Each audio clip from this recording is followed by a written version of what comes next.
What has she done to your son's life? I think it took his innocence away.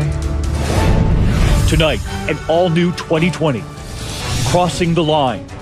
The explosive case that broke wide open this week. The sex scandal, a middle school teacher and a boy who was brand new to school. Did she ever say to you, this is wrong? Tonight, the parents and that boy breaking their silence in a 2020 exclusive. What really happened from the classroom to the hotel room to their own home. In your son's bed? In my son's bed. And for the first time, the surveillance videos from inside the school, the hotel, and the selfie the teacher took with the boy of them kissing. This evening, new outrage for those parents after learning that teacher's fate. That's it. She just crossed the line. Also tonight, the beautiful daughter who looked nothing like her father. Suddenly, the entire family finds out why. And it said that they shared 0 DNA. Duped at a fertility clinic, it wasn't Dad's DNA, it was the lab tech's. And he gave me this just sort of evil smile. And tonight, is that worker the father to hundreds of children? This is so creepy. The 2020 investigation. And a very personal note about our friend, our colleague, and her brave journey. What Elizabeth revealed today about her own private struggles. The amount of energy I expended keeping that secret was exhausting. Tonight, Elizabeth is back. Here now, David Muir and Elizabeth Vargas.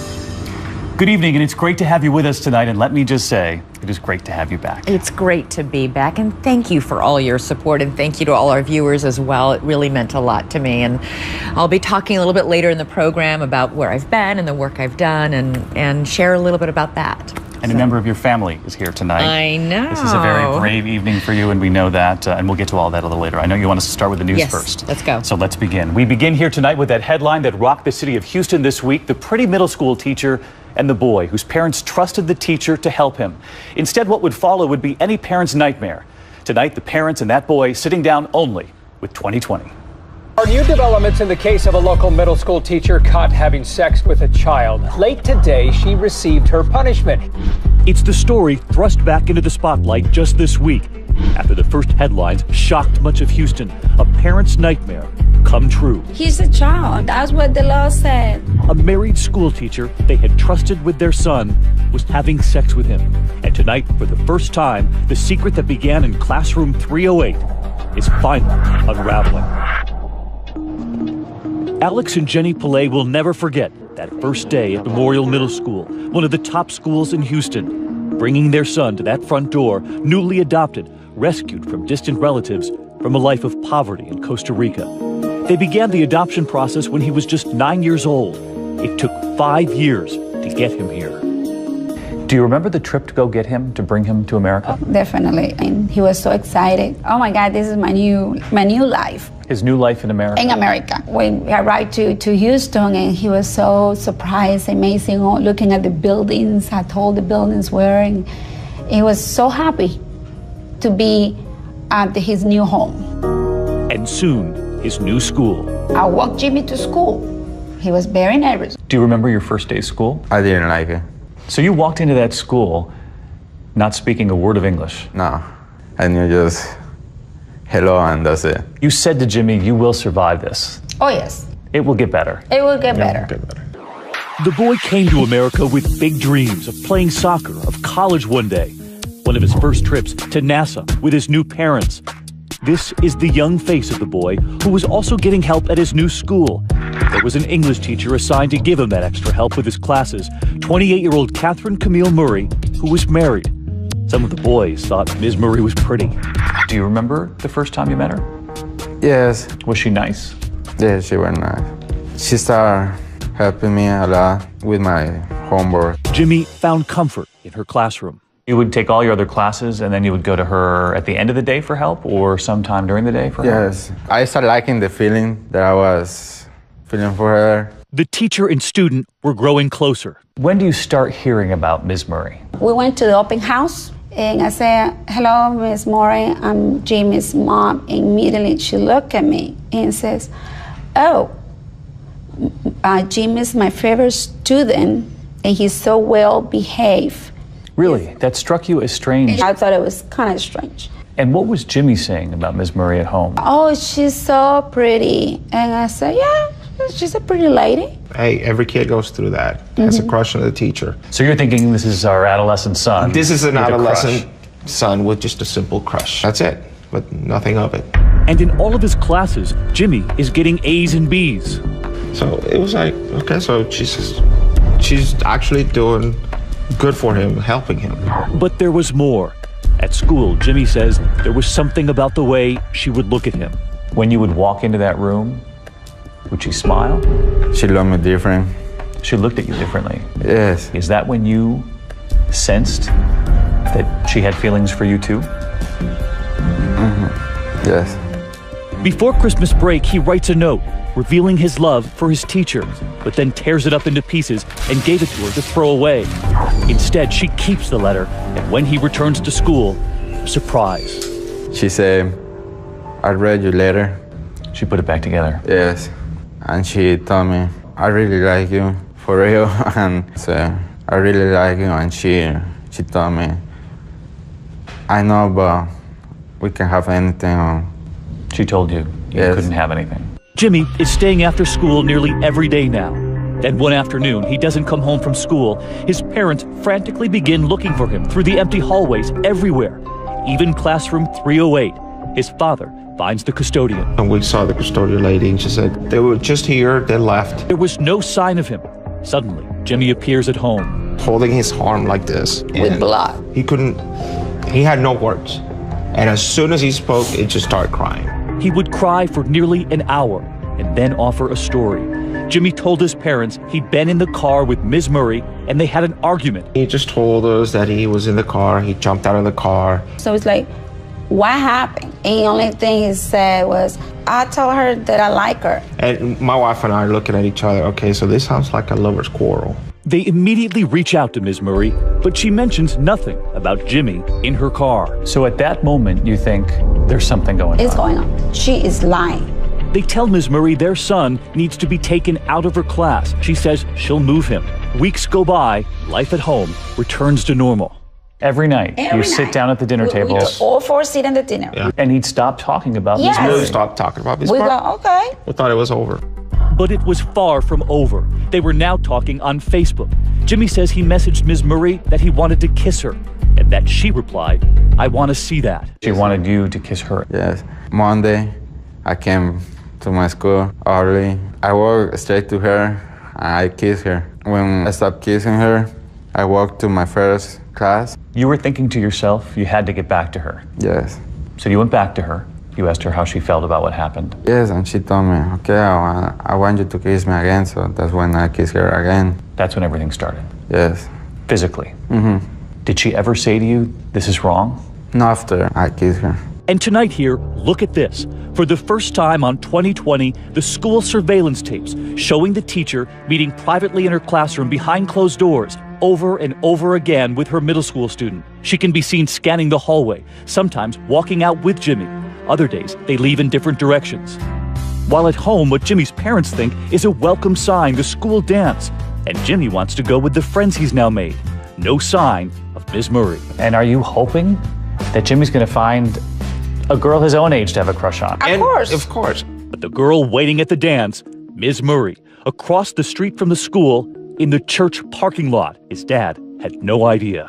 I dropped him off, and he saw me leaving, and then he moved over to meet her across the street. And she's waiting in, of all places, the church across the street. Yes. So you would talk to Ms. Murray during the day. You said, my dad's going to bring me to the dance. And the two of you had a plan. Yes. The boy she'd been warned to stay clear of, she was now taking away from that school dance.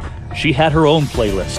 Tonight, 2020 obtaining the video, the images the night she checked into a nearby hotel, then bringing her teenage student through that side door. Did anything happen in the hotel? Yes. We have sexual relations. You had sex with her. Yes. A secret the teacher helped Jimmy keep, but not for long. Suddenly, a disturbing phone call from the principal. He confided in another teacher that he had kissed Ms. Murray. Yes. That I kissed Ms. Murray. Yes. That's correct. And then the selfies, the photographs they took of themselves kissing, images that would break a mother's heart. And tonight, for the first time here, we see them after becoming a key part of this case. Then, another major blow. Jimmy and his mother sitting together when suddenly the mother's cell phone goes off. She'd let Jimmy borrow it, and that teacher, Ms. Murray, was now texting Jimmy. But the mother was receiving the message. The teacher's message, "You know I love you. I don't know what we're going to do, but we're going to be happy together. I miss you." A mother looking down at her cell phone, stunned. I said, Jimmy, I need to go to the restroom. I had to put water on my face. And I said, okay, this is not happening. And that mother had not even heard the worst of it. When we come back, all of this, suddenly, it's much closer to home. He says, Mama has something to tell you. That smile you have in your face is going to go away when I tell you this. You won't believe where this goes next. 2020 continues with David Muir. It's a hall of shame filled with unlikely faces, female teachers entrusted to protect, who instead preyed on their male students. Names like Deborah LaFave, convicted of abusing a 14-year-old. Mary Kay Letourneau, who had sex with her 12-year-old student. She famously told the world their love was real. I felt a very deep love for him. And tonight, at the head of that infamous class now, Ms. Murray, 28, married, and sleeping with the boy who had just come to America with his new parents and his new dreams. And for that mom who so tried to protect him, it was all crashing down. That text that came to her phone, the teacher, thinking she was texting Jimmy, saying, "I love you, I miss you." And now her younger son at home was troubled too. Something wasn't right. So your youngest son isn't leaving his room? No. For days.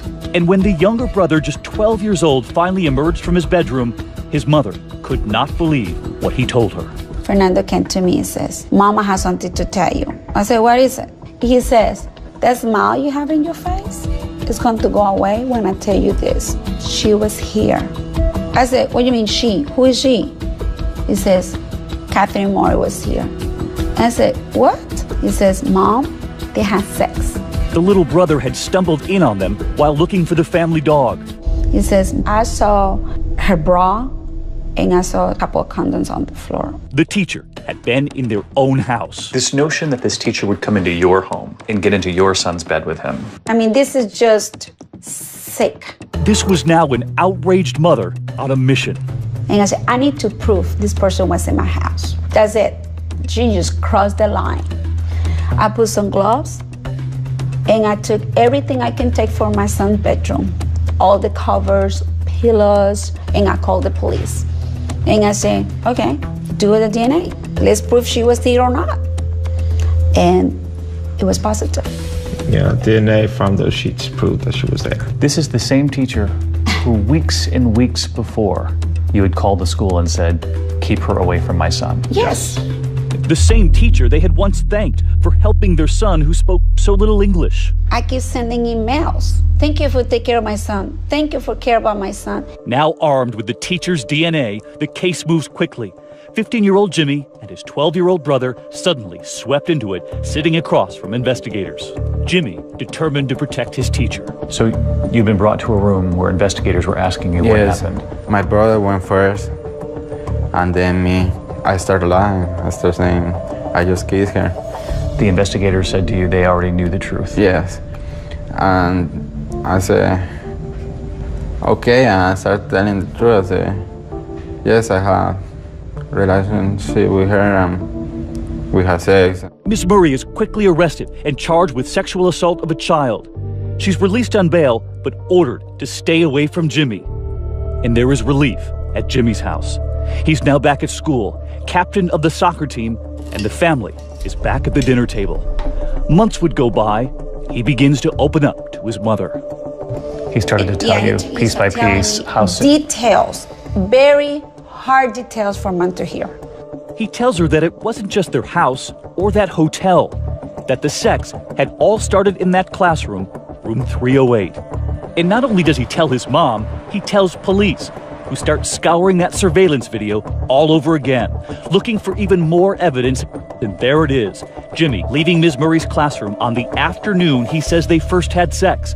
Just 6 minutes later, watch as Ms. Murray comes out of that same room. School surveillance showed that they were leaving her classroom on Tuesday, February 7th at 5:15 p.m., and the school records show that school is regularly dismissed at 3:30 p.m. Ms. Murray is now charged with 2 more counts of sexual assault on a child and 1 count of an improper relationship with a student. She is ordered now to wear an ankle bracelet. And as the months go by, those parents are learning more and more about how they say Ms. Murray lured their son in. Jimmy's dad reads to me the notes prosecutors say the teacher wrote to their son. So this is a poem she wrote to your son. That is correct. And what does it say? It says, because of you, I crave, I desire, I hope, I learn, I love, and because of you, I do not hate myself. This is from the teacher. This is from the teacher to my son. And after all they'd been through, all they had learned, their son suddenly seemed to be pulling away yet again. Unbelievably, it was back on. Jimmy had started secretly seeing Ms. Murray. Were you thinking to yourself, I shouldn't be doing this? Yes. But when you saw her? All the feelings that I felt for her came back. His parents now suspect that even with that ankle bracelet and facing a possible 20 years in prison, that Ms. Murray was still toying with their son's emotions. These parents were in tune with their son. Absolutely.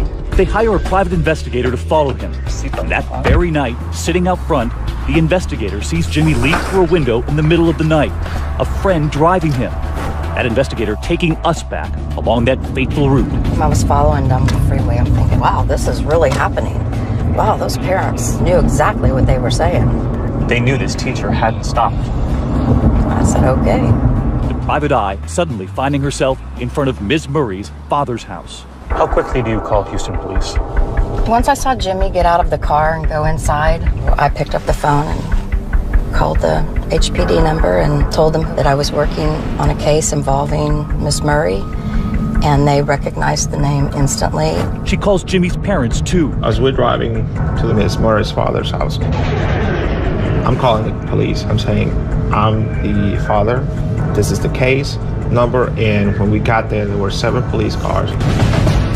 Now the parents, the private eye, and the police in a dramatic confrontation surrounding the house, guns drawn. Inside, the teacher and the middle school student. They got in the bullhorn and said, Miss Kathleen Murray, she was now opening the door. Houston police, open the door. When we come back. The story that began in classroom 308 in this Houston middle school involving the 28-year-old married Ms. Murray and the student she met at 14 at the beginning of the school year was about to take yet another dramatic turn.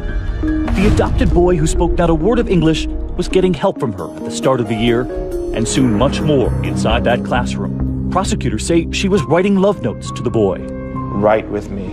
You're ready, my muse. I think we could create something amazing together. You are already my muse, she says. Yes. He's providing an illusion to him. He's giving him an basically a fantasy. But now that fantasy was meeting reality. The teacher in a standoff with police, caught at her father's house with her teenage student inside. The home surrounded. Ms. Murray has no choice but to give herself up. Were you there? Yes. When she came out of that house? Oh yeah, we were there. I want to make sure she see us. Yeah. Was she in handcuffs? Oh yeah. She was in handcuffs. Oh yeah, yes. they had like 16 police. Finally, for the parents, relief that Ms. Murray was locked up and away from Jimmy. But then the new challenge, a son who was falling into a dangerous depression, feeling he was the one guilty for putting the teacher there. Were you having suicidal thoughts? Yes, a lot. What were you thinking? That maybe if I was going to kill myself, they forgot about this. And you were thinking if you killed yourself, yeah, everyone would forget about this. Yes. Alex, what's the hardest part for you? You're dropping off your kid at a psychiatric ward.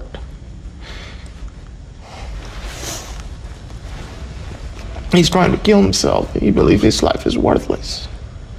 And you feel so helpless. It's a feeling that no parent should go through. Tonight, Jimmy says he's doing better, telling me he can finally smile again. Do you now see that there is a future? I know that there is a future. You know there's a future? Yes. And late this week, the future of Ms. Murray decided. Former teacher in Houston was sentenced. Former teacher in the Spring Branch ISD learned her fate today. That blonde teacher who the boys in school once thought was pretty, with a changed appearance. She's already pleaded guilty and now about to learn her fate. I think she crossed the line as far as you can go. It's a huge violation of trust. All of us as parents have a right to know that when we send our children to school, they're not just going to learn, they're going to be safe. The judge sentencing Ms. Murray. She'll spend 1 year in jail and then probation. She was told she cannot see Jimmy, and she gave up her teaching license. She will also have to register as a sex offender.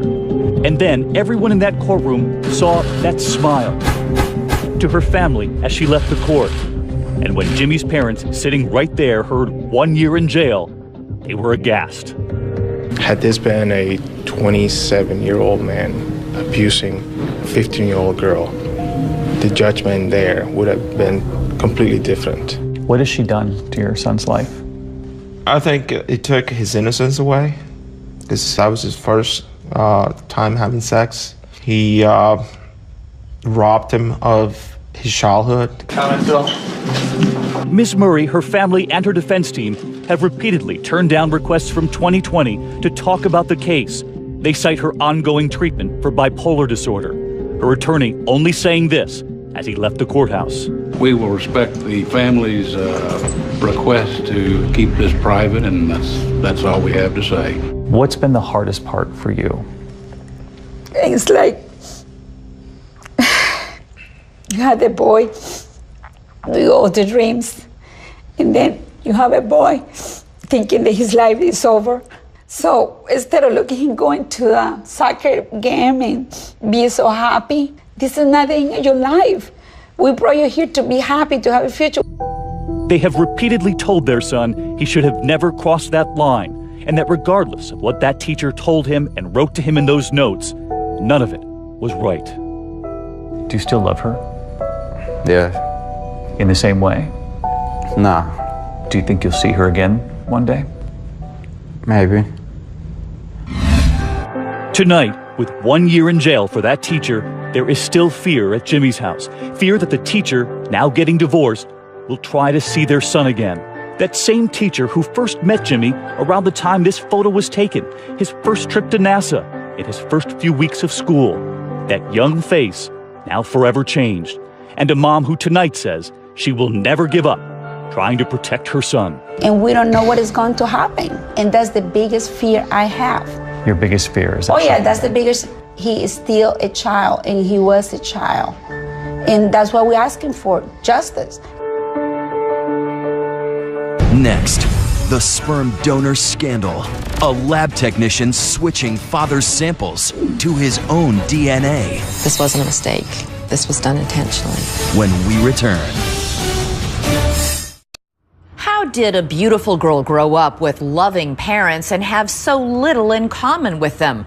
Not their looks, not their skills, and that's just the start of a mystery now being solved, and all leading back to a strange man in a fertility clinic, a man who could have deceived hundreds of families in the worst possible way.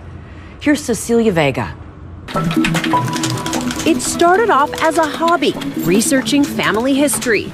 So it gets addictive. Yep, and boy, did I get bit by the bug. But what Pam Branham uncovered would reveal an unthinkable secret about her 21-year-old daughter.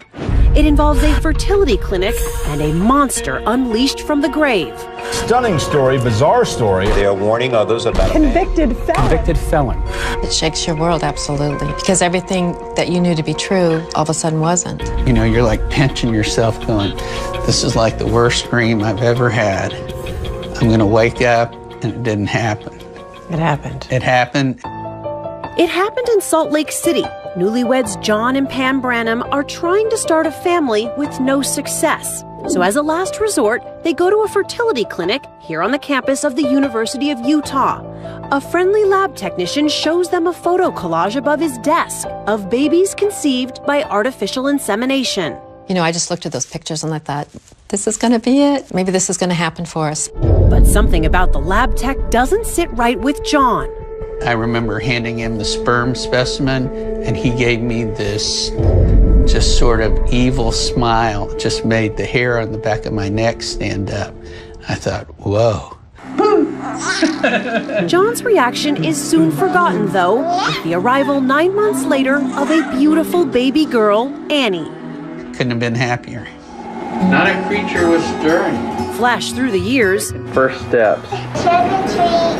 I love you, Dad. Look at her go. And the memories. She's musically inclined, and we always kind of wondered where that came from. Annie grows into a beautiful, bright young woman, a college whiz kid who studies astrophysics and surprises her parents with her gift for math. I barely made it through Calculus 1. Well, in Annie's second year of college, she was doing Calculus 3, making A's, and I'm thinking, there's a recessive gene at work there, right? With her nest now empty, Pam picks up a hobby and gets hooked on researching the family tree. She'd be up to 2 or 3 o'clock in the morning doing this. These days, anyone can stick a swab inside their cheek, go online, and for a few bucks, discover relatives and health histories they never knew they had. Pam Branham swabbed the whole family. I thought it was really interesting how it tells you about your health, it tells you where you come from. As expected, when the results come back, You can see how it's totally lit up. Pam finds that Annie shares 50% of her mom's DNA. But what about her dad? And it said that they shared 0 DNA. I was in a panic. I was in a complete panic. Annie walked through the door, didn't say a word, gave me a big hug, started sobbing. I think it took a very long time for it to sink in. What was it that sunk in? Trying to comprehend what it meant that he wasn't my biological father, and then who is. The Branhams say they couldn't get answers from the university. It would take a DNA detective to get to the bottom of it. They wanted to know what her biological heritage was on her paternal side. Finding biological fathers is a specialty of C.C. Moore, a genetic genealogist in Southern California. Desperate for answers, Pam sends her an email. This is right up my alley. She tells Pam to send Annie's DNA to multiple online databases. And in this type of work, we always say if we can find a second cousin or a predicted second cousin, we're pretty much in business. We can usually solve the case. Moore's hunch pays off, and the plot thickens with a single match between Annie's DNA and this total stranger in Minnesota, Carla Evans. What this retired school secretary knows will blow open the whole story. She asked me if I had a relative that might have donated sperm, and I said yes, as a matter of fact, I did. And I said, well, can you tell me where he lives? And I said, well, he lived in Salt Lake City a lot, and I know he used to work for a fertility clinic there. And I thought, okay, that's it. That's it. That relative was Carla's cousin, Tom Lippert. Pam and Carla exchange photos, and suddenly, pieces of the puzzle start falling into place. When I first saw Annie's graduation picture, it looks almost identical to Tom's graduation picture. When I saw that photo, I just knew that Tom was the father. She also recalls some things that might explain Annie's interest in music and her college ambitions. Well, Tom was very talented. He was very intelligent. He went to Notre Dame Law School. He was also musical.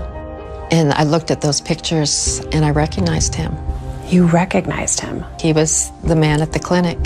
I could picture all those baby pictures behind him, the ones that he was so proud of. Oh, he made a big deal out of the fact that these were all the families that I've helped conceive. This is so creepy. Picturing him sitting next to that wall is chilling. And I just thought to myself, this wasn't a mistake. This was done intentionally. But the story dead ends in a cemetery. Tom Lippert died in 1999. Case closed.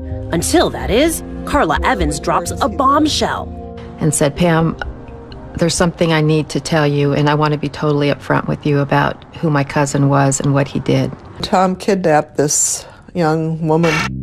That's right. Tom Lippert was a convict, a kidnapper who gained national attention in 1975, sentenced to 6 years in prison for abducting a young woman. The details would unhinge everyone.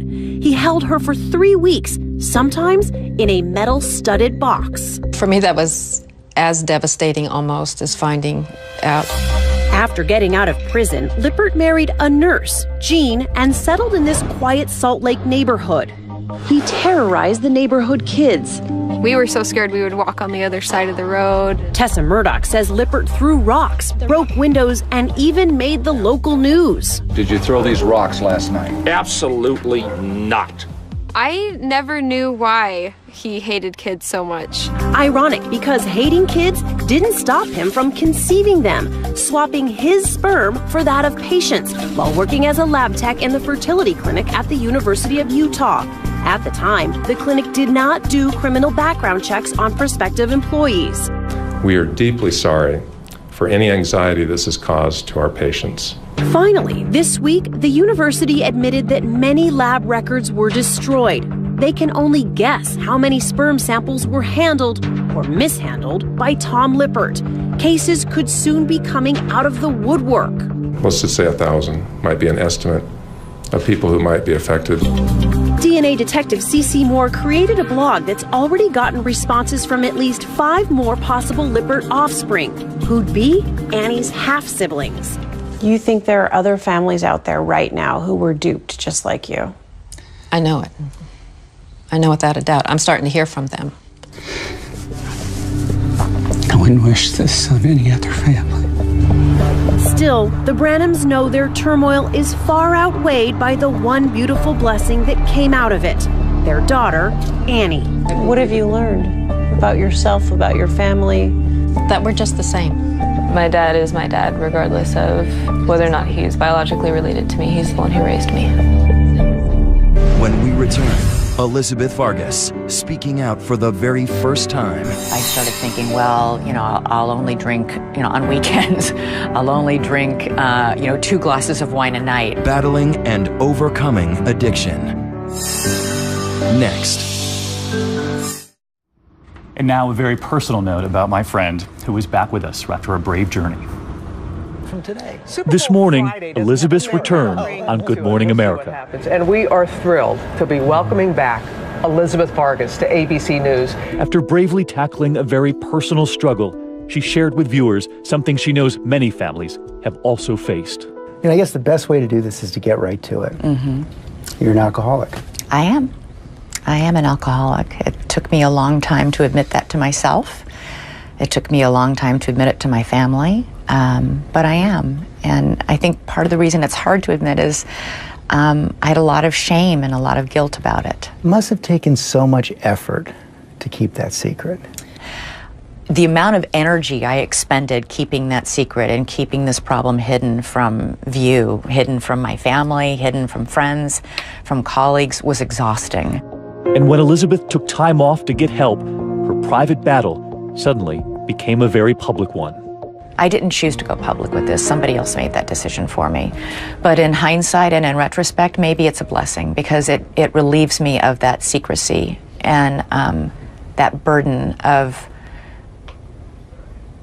walking around through life living behind a facade, which is what you do. She says the alcoholism stems in part from another struggle, one that has shadowed her since childhood, growing up in a military family, severe, crippling anxiety as a little girl that set in the day her father was called to duty in a faraway war.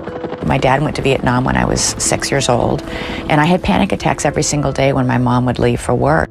And Elizabeth's mother told me she remembers it too. Did you see the anxiety attacks as a little girl? Yes, I clearly saw them. And every morning when I would leave to go to work, she would cry and beg me not to go. And it was hard for her, it was heartbreaking for me. And her daddy was gone and she didn't want her mommy to leave. So I think the anxiety started then and probably carried with her forever in one form or another. Even with her steady hand at the anchor desk, Elizabeth now says the anxiety, the panic were always close behind. And at some point along the way, I dealt with that anxiety and with the stress that anxiety brought by starting to drink. And it slowly escalated and got worse and worse. I should have realized it was a problem way back when Zachary, my oldest son, was born. And he used to call my nightly glass of wine mommy's juice. And I thought that was hysterical. It didn't occur to me that that was a problem. And it didn't really get to be a huge problem until the last few years. And I actually started reporting on it. I've done like a half dozen 20/20 hour-long specials on drinking specifically women in drinking and mothers in drinking. These women who opened their homes and their private lives to us, letting us in on the most intimate and embarrassing moments. Elizabeth says over time, she realized she shared something in common with many of the brave people she had interviewed. You make all sorts of deals with yourself. I started thinking, well, I'll only drink, on weekends. I'll only drink, 2 glasses of wine a night. I'll only drink, I won't drink on nights before I have to get up and do Good Morning America. But those deals never work, and you're only fooling yourself. Perhaps fooling herself, but she says not her husband, singer-songwriter Marc Cohn. My husband knew I had a problem. What did he say? You have a problem. You're an alcoholic. And it made me really angry. But he was right. And it took me a long time to finally accept that. It took a long time. I mean, denial is huge for any alcoholic, especially for any functioning alcoholic. She says the denials all came to an end on a Saturday afternoon when she arrived at a shoot for work. When I got out of the car, I realized, what am I doing? I am in no shape to do this. And that's when I knew I need to get help. I went to a rehab that specializes in treating trauma. They don't just deal with drinking or drug use, in the case of others there. They deal with why you're drinking. What is it you're trying to cover up? What is it you're trying to numb? A devoted mom, she was very aware of the toll on her family, on her boys. And we explained that I was going away to get better. And they came and visited me, and they got to see where I was staying and meet the doctors there and ride a horse. She came home before doctors wanted her to, and soon realized she had more work to do. And I went back and finished and stayed until the doctors there said I was ready to come back. This isn't what I want to be known for, but I'm really proud of what I did. And I feel so much better now, not having to walk around with this enormous burden. Always. And this evening, also watching her parents, mom and dad rooting for their daughter in her brave fight to get back. You've been with Elizabeth as she returns to work this week, and you've seen how all of us are quite proud of her. And I was just curious how a mom feels watching her return. Coming forward like this is not easy. And I think we're especially proud of that. She said that she never wanted to be the face of this, but that if in doing this she could help just one person out there. David, we heard from so many people after it became public what she was dealing with. We were really astonished, and we're very proud of her for saying, I'm going to talk about it and tell people what I've been through, how it happened, and how I'm back here. And then get back to work. Get back to work. In typical Elizabeth fashion. In typical Elizabeth fashion, right. Yeah. It's always embarrassing to have the entire world know your deepest, darkest secret. And yet at the same time, I think it'll be a relief. I think in the long term, it will be ultimately a blessing because I can be free about it. I'm not hiding anymore, and that's hard, but it's also a relief. So that you can be free about it. And you heard me talk to your mom about it right there. That's something that you had said to me in the very beginning about all this, which is that you had never wanted to be the face of really anything like this. But you said this, and it was powerful, that if you could help one person, then it would be worth it. I didn't seek help for a long time because I had so much shame and guilt around this. So if speaking out maybe makes somebody feel less shameful about it, great. I'm amazed by how many people who've reached out and said that they have a family member or a loved one or a friend who has suffered from this same disease. It's rampant, it's everywhere, and it's great to maybe start a dialogue about it. And you have a family here too. I know, thank you so much. Okay, when we come back here tonight, onward, right? Right, onward. We continue with One Powerful Hour next week and a preview right after the break. David, I know you've been working with Diane Sawyer on a very important hour for about a year, an investigation about kids and guns. The numbers are really something, Elizabeth. We're asking everyone at home. It's called Young Guns. And did you know that 1 in every 3 homes in America have guns in them? And so we asked, do you know where your kids are playing? And this is an hour that will change the way you talk to your neighbors and hopefully, Elizabeth, help save a child's life. Here's a look. Is it possible? When your child goes to a friend's home, there's a gun loaded, not locked away? So tempting. Right there. 1.7 million American children live in a home with an unlocked and loaded firearm. So, do you really know what's in your neighbor's closet? Have you ever asked? Dale. Is that what you were talking about? Yeah. No matter what you think you've done to keep your kids safe from accidental shootings, it hasn't prepared you for this. Oh my God. 15 cameras rolling, 2 stunning experiments capturing children, 4-year-olds, and the irresistible temptation to play with the guns they find. Parents, police, shocked at what they see. Next Friday, one powerful hour that could change your family's future and what you ask your neighbors. Little girls, little boys, young guns. The Diane Sawyer special with David Muir on ABC. That's next week right here on 2020, and I feel like we're back again. We are. I'm David Muir. And I'm Elizabeth Vargas. For all of us at 2020 and ABC News, have a great night and a great weekend. And it said that they shared 0 DNA. Duped at a fertility clinic, it wasn't Dad's DNA, it was the lab tech's. And he gave me this just sort of evil smile. And tonight, is that worker the father to hundreds of children? This is so creepy. The 2020 investigation. And a very personal note about our friend, our colleague, and her brave journey. What Elizabeth revealed today about her own private struggles. The amount of energy I expended keeping that secret was exhausting. Tonight, Elizabeth is back. Here now, David Muir and Elizabeth Vargas. Good evening, and it's great to have you with us tonight. And let me just say, it is great to have you back. It's great to be back, and thank you for all your support, and thank you to all our viewers as well. It really meant a lot to me, and I'll be talking a little bit later in the program about where It's finally unraveling. Alex and Jenny Pillay will never forget that first day at Memorial Middle School, one of the top schools in Houston, bringing their son to that front door, newly adopted, rescued from distant relatives, from a life of poverty in Costa Rica. They began the adoption process when he was just 9 years old. It took 5 years to get him here.